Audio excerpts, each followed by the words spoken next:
8th of February, update on Hugelkulture area.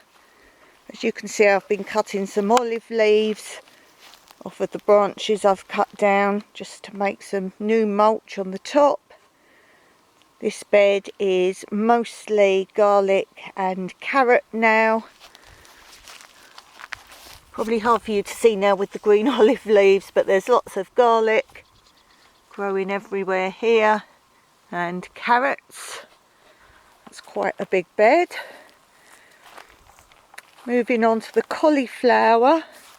I want to change the netting format on this because although this netting my friend gave me is good for broccoli and so forth, I've noticed that snails, I can't show you any now, I want to show you some. The snails are actually climbing on the net, and although they can't get to the plants, they're eating through the net, the plants.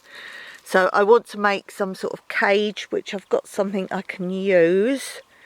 So as this will be a permanent cauliflower bed, I want to maybe make this into a proper cage. But as you can see, my cauliflower heads are coming. I need to keep that away from the netting.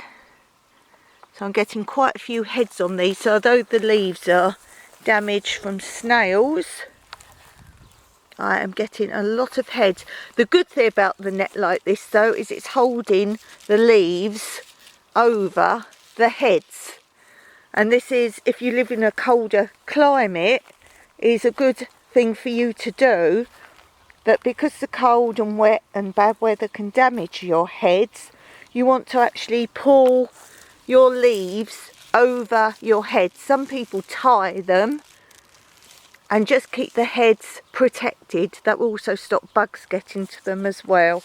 So that's the only good version of me netting that so tightly. And moving on, this was my mixed bed of peppers, melons and so forth, just sort of random odds and ends. And I'm starting to add some olive leaves here. So this is from 2 years ago, this pepper plant now, I think, maybe even 3 years, so it's still producing peppers. And as you can see, there's a chilli plant, and that's been here a few years now. There, Mr. Colin Waffles is coming to see what we're doing.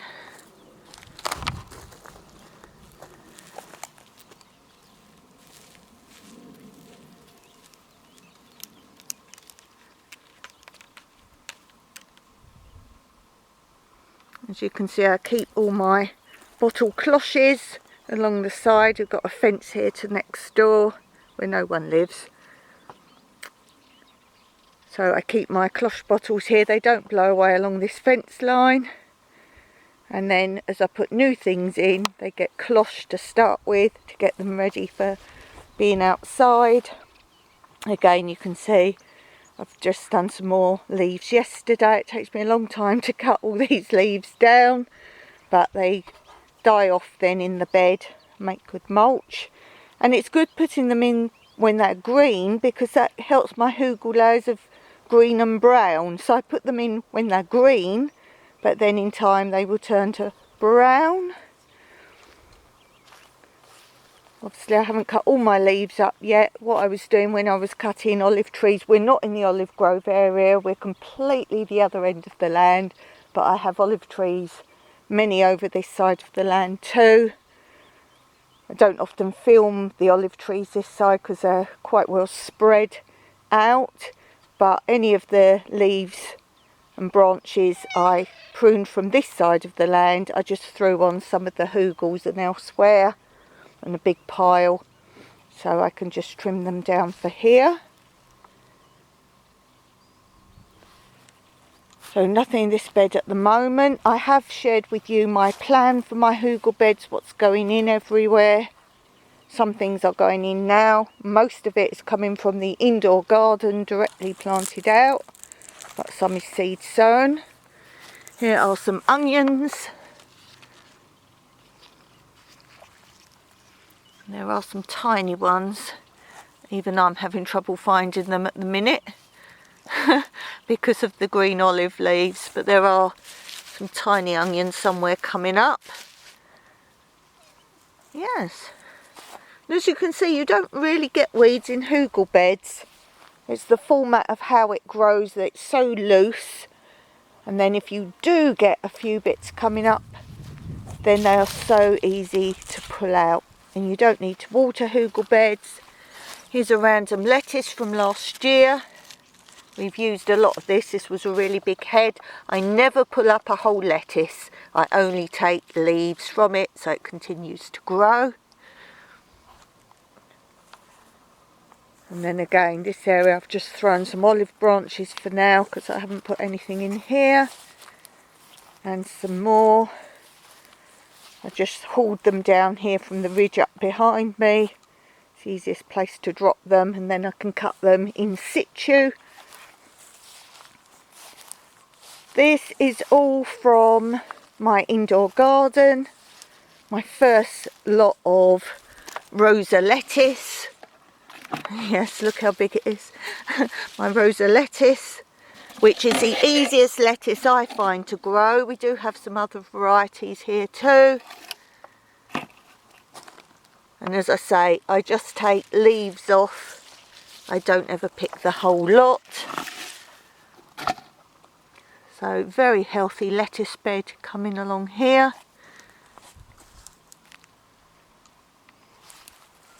So yeah, very pleased with my lettuce, so easy to grow. My aubergines, or eggplants as some of you call them.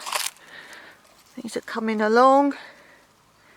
I've got lots of different varieties in here. I think 4 or 5 varieties.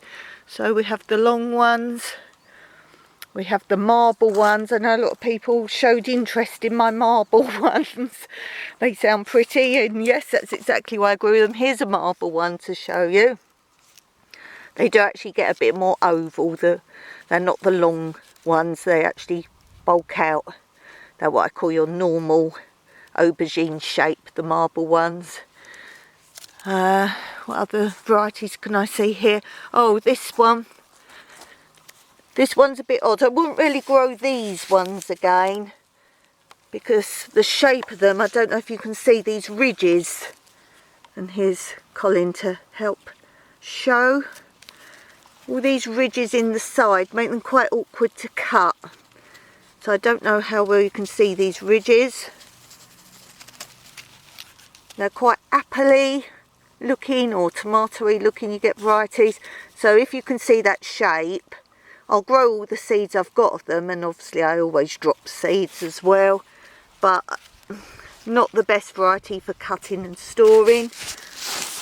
And then I have this round variety, so this is more beneficial. So I have this one. I think this is called something like Black Beauty type or something. I think it's that one. I think that's one of the most common. I think this one and the thin black ones, I think these are the 2 most common types. As I say, people seemed interested in my, what I call marble ones. I call them that because they do look like marble. I can't give you a translation of the variety names because they're in Italian. So yeah, as I say, these do bulbous out a bit more. These are just very young ones at the moment. So lots of aubergines. They've been going crazy. They haven't stopped growing since last year. They just continue. There's those. Some more marble ones over the back here. Oh, there's a big marble one.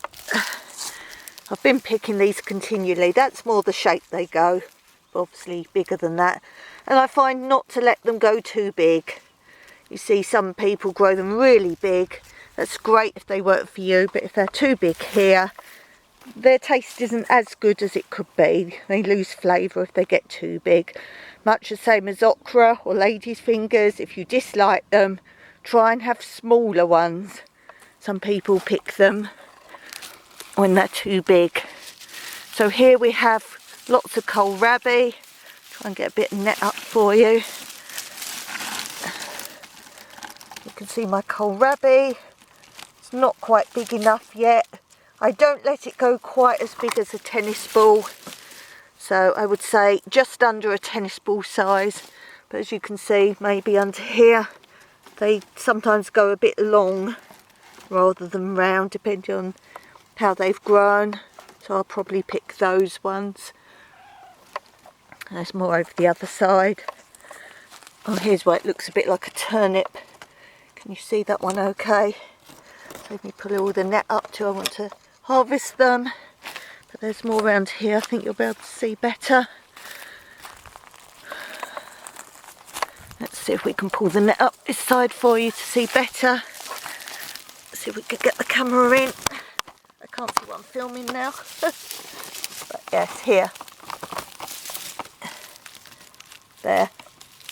So there's lots of kohlrabi over this side, and Colin's trying to get in under the net also. And then we have a bed here. This is where the Malabar spinach came from. I've only ever had one plant come up, but I've been harvesting all the shoots off of it. So now I'll probably pick this shoot to root. I'll probably cut it about there. You can see it's divided itself maybe into two. One comes this way, one this way. I won't take the whole of this off. Or you can see here I've harvested before this end. So I'll probably harvest from here somewhere. Where my thumb is, probably harvest there, or maybe actually further up. Yes, I'll probably harvest there. Take a shoot there. And look what I'm contending with. Yes, Mr. Colin Waffles. So that's my one Malabar spinach. Yes, yes, yes, yes, attention. And then chard in this bed. And I did grow some more kohlrabi.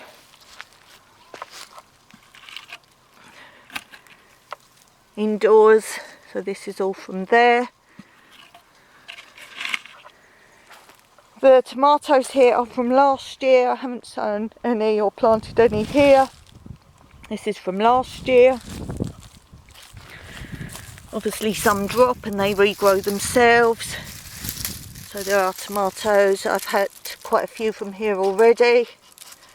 That's why this plant's a bit wild, because it's an old one. We've still got tomatoes coming on that one. And there's some tomatoes over this side. Where I picked a lot from. There's tomatoes over here as well. Nice new bunch coming here. But yeah, this one's a bit wild. I quite like a wild tomato. I like it just growing by itself. I like nature to do things its own way. Lots more yellow heads. So yeah, there's going to be a lot more on there. This bed is whatever was left last year's come up again of peppers. I've had all of the ones off of here. Now I'm trimming them back. What you need to do with your pepper plants, if they're from last year, is just cut them down some. Just needs a bit more of a trim really. And then you'll see new growth comes from the bottom. And you never need to plant new pepper seeds. And look, already another little pepper's coming from that. So you might lose a few. This one obviously hasn't taken because I didn't cut it back quick enough. You might lose a few, but you always get some more. There's quite a few pepper plants in that bed. Now this tomato bed is all from my indoor garden. Needs a bit more tying up. So all these are from my indoor garden only. And as you can see, getting some lovely tomatoes. Got a nice variety of tomatoes growing this year. Lots of different types. This is all the same type along this side. So we've had some tomatoes from there. These are doing very well. Just need a bit of sun now to colour them off and grow a bit more.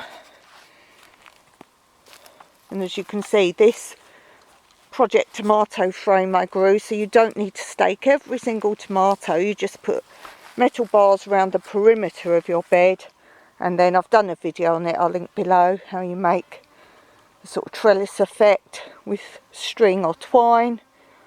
But you can see I've extended this bed because Mike's making new edges to all my raised beds very slowly from any old pallet wood.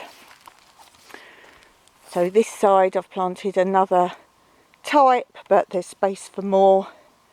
And here's some of the pallet wood. You'll see at the end of some of the beds he marked out how wide each bed needs to be because he's making them all the same size. So some beds had to be shifted a bit this year, or made longer, or a bit narrower, because he does like his measurements of formality size.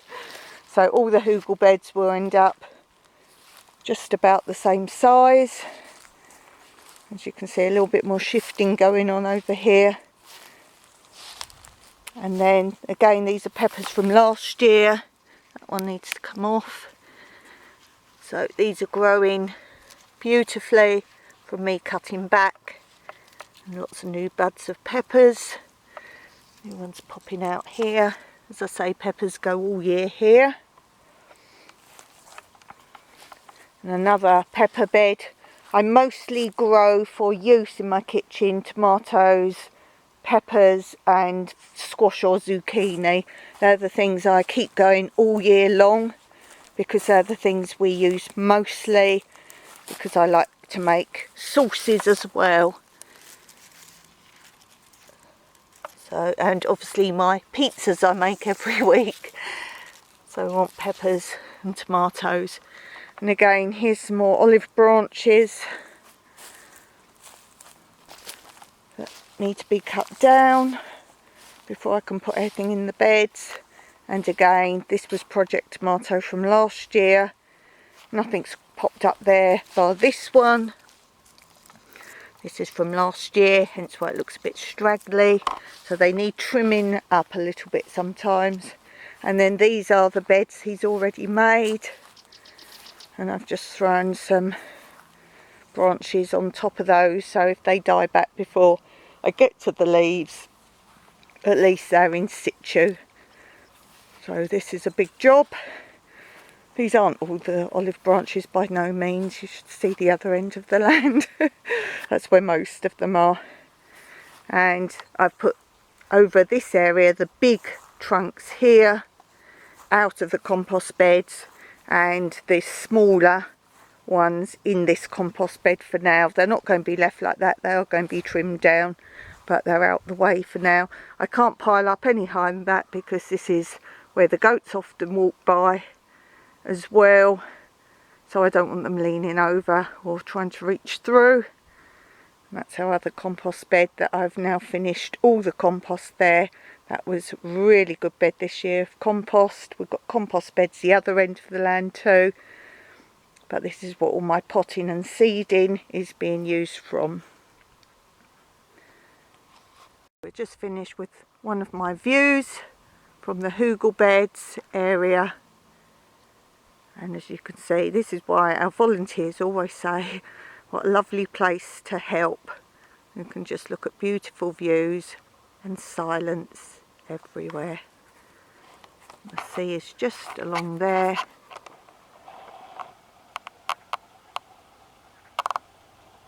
Beautiful.